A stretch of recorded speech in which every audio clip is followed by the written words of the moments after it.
और अब हम जिस खबर का विश्लेषण करेंगे वो आपके पूरे परिवार की सेहत से जुड़ी हुई खबर है। आपको जानकर हैरानी होगी कि आपके भोजन की थाली में से जरूरी पोषक तत्व गायब होते जा रहे हैं।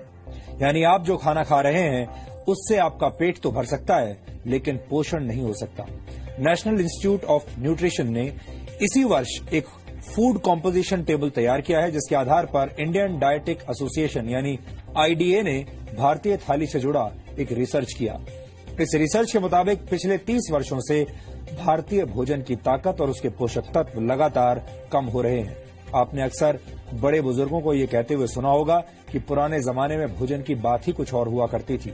हर चीज शुद्ध होती थी और आपका खाना शरीर को लगता था। बड़े बुजुर्गों की ये बात अब सच साबित हो रही है। आईडीए का रिसर्च इस बात को भी साबित करता है कि 30 वर्ष पहले खाने में शुद्धता की गारंटी आज के मुकाबले कहीं ज्यादा थी। आईडीए के मुताबिक गेहूं में 9% कार्बोहाइड्रेट कम हो चुका है। इसके अलावा बाजरे में 8.5% कार्बोहाइड्रेट कम पाया गया है। पिछले 30 वर्षों में मूंग की दाल में आयरन कंटेंट 6.12% कम हो गया है, जबकि मसूर की दाल में प्रोटीन 10% कम पाया गया। प्रोटीन हमारे शरीर के लिए बहुत जरूरी पोषक तत्व है और इसकी कमी से कई तरह की बीमारियां होती हैं। आटे और दाल के बाद सबसे ज्यादा इस्तेमाल होने वाली सब्जियों को भी चेक कर लीजिए। नए जमाने के आलू में विटामिन बी, मैग्नीशियम और जिंक की मात्रा पहले से कम पाई गई है। टमाटर में विटामिन बी, आयरन और जिंक की मात्रा में 66 से 73% तक की कमी देखी गई। फलों की बात करें तो सेब में आयरन कंटेंट पहले के मुकाबले 60% कम हो चुका है। यानी लो हीमोग्लोबिन और एनीमिया से पीड़ित लोगों को सिर्फ सेब के भरोसे अब नहीं रहना चाहिए। इस आंकड़े को देखने के बाद कई पुरानी कहावतों से आपका भरोसा उठ सकता है। अक्सर कहा जाता है an apple a day keeps the doctor away, यानी एक सेब हर रोज खाने से आप स्वस्थ रहते हैं और डॉक्टर से दूर रहते हैं। लेकिन इस दौर में ये कहावत भरोसा करने लायक नहीं रही, क्योंकि सेब के अंदर पोषक तत्व अब कम हो चुके हैं।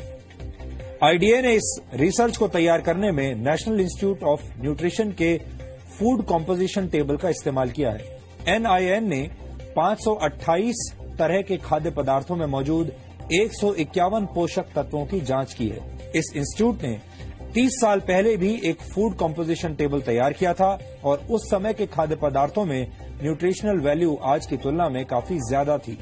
एक्सपर्ट्स के मुताबिक खेतों में पैदावार बढ़ाने और फसल को बीमारियों से बचाने के लिए पेस्टिसाइड्स और खाद का ज्यादा इस्तेमाल किया जाता है और केमिकल के ज्यादा इस्तेमाल से भारत की मिट्टी में पोषक तत्व लगातार कम हो रहे हैं, जिसकी वजह से खेतों में उगने वाले अनाज, सब्जियों और फलों के पोषक तत्वों में भी गिरावट आ रही है।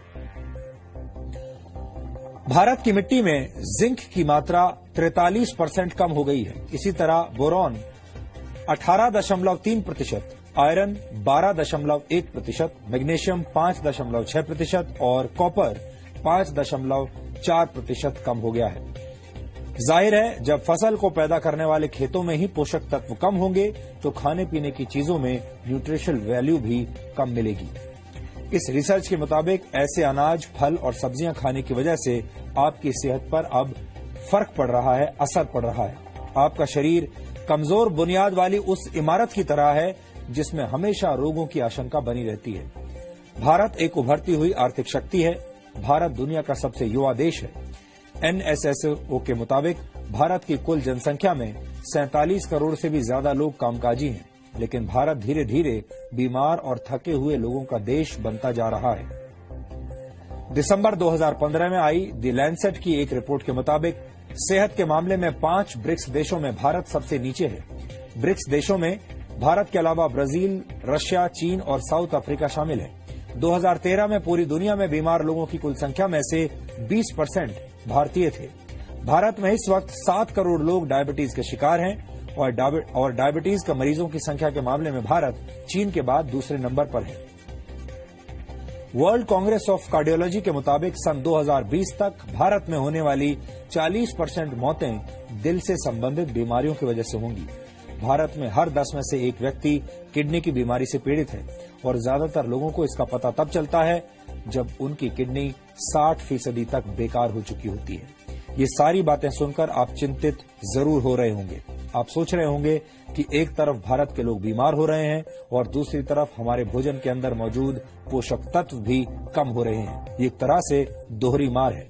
लेकिन इस विषय पर हमारा आज का वीडियो विश्लेषण देखने के बाद आपको थोड़ा लाभ जरूर मिलेगा और आप ये समझ जाएंगे कि मौजूदा दौर में शरीर में पोषक तत्वों की कमी को कैसे पूरा किया जा सकता है।